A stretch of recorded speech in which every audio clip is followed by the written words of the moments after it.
Hello guys, ഇന്ന് നമ്മളൊരു cooking വ്ലോഗാണ് പോകുന്നത്. ഇന്ന് എന്താ നമ്മൾ ഉണ്ടാക്കണത്? ഇന്നൊരു ചിക്കൻ 65. ഓക്കെ, നമുക്ക് ഉണ്ടാക്കാം. അതിനായി നമ്മൾ ആദ്യം തിളച്ച എണ്ണയിലേക്ക് കോഴിക്കാലിടണം. എണ്ണ തിളച്ചതാണോ നോക്കാൻ ഒരു സിമ്പിൾ ഐഡിയ ഉണ്ട്. ആദ്യം ഒന്ന് കൈയിട്ട് നോക്കിയാൽ ഇനി നമുക്ക് ചിക്കൻ സെലക്ട് ചെയ്യണം. ചിക്കൻ സെലക്ട് ചെയ്യുമ്പോൾ ശ്രദ്ധിക്കേണ്ടത് ഒന്നില്ലെങ്കിൽ അത് പൂവൻ കോഴിയാണോ അല്ലെങ്കിൽ പടക്കോഴി. നമ്മളിവിടെ രണ്ട് കാലുള്ള കോഴീനെയാണ് എടുത്തിട്ടുള്ളത്, അതുകൊണ്ടാണ് നമുക്ക് രണ്ട് കാലുള്ളൂ. ഇത് പൊരിഞ്ഞു വരാൻ കുറെ സമയം പിടിക്കൂലേ? അതുവരെ നമ്മൾ എന്താ ചെയ്യുക? സവാള അരിയ. അതെ, നമുക്ക് സവാള അരിയാണ്ട്. പിന്നെ നമ്മൾ വെറുതെ ചിക്കനിക്ക് നോക്കി കൊതി കൂടിയിട്ട് കാര്യമില്ല, അതാവാൻ എന്തായാലും സമയം പിടിക്കും. സവാള അരിയാനായിട്ട് ആദ്യം വേണ്ടത് ഒരു സവാള വേണം, പിന്നെ ഒരു കത്തി വേണം, അതിടാൻ ഒരു പാത്രം വേണം. കിച്ചണിൽ എൻ്റെ ജോലി ഉമ്മാൻ്റെ ഹെൽപ്പർ കം ടെസ്റ്ററായിട്ടാണ്. അതായത് ഉണ്ടാക്കുന്ന ഫുഡെല്ലാം നൈസായിട്ട് കഴിച്ചിട്ട് അതിൻ്റെ നല്ലതും ചീത്തയുമായ വശങ്ങൾ പറഞ്ഞ് മനസ്സിലാക്കുക എന്നാണ് എൻ്റെ ജോലി. ഇമ്മ എന്തോ ചോദ്യം ചോദിക്കണം, നമുക്ക് നോക്കാം. ഒരു ചോദ്യം ചോദിക്കട്ടെ?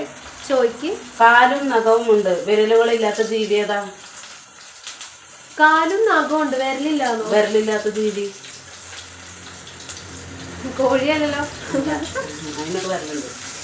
അല്ല, ഇപ്പൊ ചിക്കൻ അല്ലേ പൊരിക്കുന്നോണ്ട് വെച്ചാ അറിയില്ല. ഇത്രയും പറയട്ടെ? ആന. ആനക്ക് വിരലില്ല. ഇല്ല. മേരെ ദോസ്തോ, ദുഃഖത്തോടെ ഞാൻ ആ സത്യം മനസ്സിലാക്കി, ആനയ്ക്ക് വിരലില്ല. ഇനി നിങ്ങൾക്കറിയുന്ന ഏതെങ്കിലും ആനയ്ക്ക് വിരലുണ്ടെങ്കിൽ കമൻറ്റ് ചെയ്യേ. ഇനി നമ്മുടെ ചിക്കൻ ചേട്ടനായോ നോക്കാം. നല്ല മണക്കം വരുന്നുണ്ട്. ഇനി ഞാൻ മന ഹെൽപ്പ് ചെയ്യാണ്. അങ്ങനെ മന ഞാൻ ഹെൽപ്പ് ചെയ്യുന്നതാണ് ഈ കാണുന്നത്. നമ്മൾ ഹെൽപ്പ് ചെയ്യുമ്പോൾ സൂക്ഷിക്കേണ്ടതെന്ന് വെച്ചാൽ അടുക്കളയിലുള്ള ചട്ടി, പാത്രം, കയ്യിൽ, ഗ്ലാസ് ഇതൊന്നും വീണ് പൊട്ടാതെ സൂക്ഷിക്കണം. വീണ് പൊട്ടുകയാണെങ്കിൽ ബാക്കി ഊഹിക്കാമല്ലോ അല്ലേ. അങ്ങനെ ചിക്കനെ മറിച്ചിടുക എന്ന ദൗത്യത്തിൽ നമ്മളിതാ വിജയിച്ചു കൊണ്ടിരിക്കുന്നു. പക്ഷേ ഈ ചിക്കൻ എന്നോട് എന്തോ ഒരു ദേഷ്യമുണ്ട്. എത്ര തിരിച്ചിട്ടും മറിച്ചിട്ടും മറിയുന്നില്ല. അങ്ങനെ ഇതാ ഇമ്മ എൻ്റെ കയ്യിൽ നിന്നും ആയുധം വാങ്ങിയിരിക്കുന്നു. ഇതാണ് അപ്പം നമ്മുടെ ചിക്കൻ. കോഴിക്ക് രണ്ട് കാലുള്ളതുകൊണ്ട് നമ്മൾ രണ്ട് കാലാണ് ഇവിടെ വെച്ചിട്ടുള്ളൂ. ഇപ്പം നമ്മുടെ ചിക്കൻ പൊരിഞ്ഞു. ഇതൊക്കെ ഓരിക്കണേ. തിരുവിട്ടിക്കണോ? അങ്ങനെ നമ്മുടെ ചിക്കനെ കയ്യിലിൻ്റെ മൃദുവായ കരങ്ങളിൽ വെച്ച് മറ്റൊരു പാത്രത്തിലേക്ക് മാറ്റുന്ന പ്രവർത്തനമാണ് ഈ കണ്ടുകൊണ്ടിരിക്കുന്നത്. പക്ഷെ ചിക്കനും എണ്ണയും തമ്മിൽ എന്തോ ഒരു ആത്മബന്ധം ഉണ്ടായിട്ടുണ്ട്. കാരണം ചിക്കന് എണ്ണയിൽ നിന്ന് പോരാൻ താല്പര്യമില്ല. അങ്ങനെ നമ്മുടെ സ്വാദിഷ്ടമായ ചിക്കൻ ഇവിടെ റെഡിയായിരിക്കുന്നു. ചിക്കൻ സാർ ഇരിക്കുന്നു. Chicken sir. ഈ ചിക്കൻ സാറിനെ ഇവിടെ വെച്ചിട്ട് എങ്ങനെ പോകുന്നതാണ് എൻ്റെ പേടി.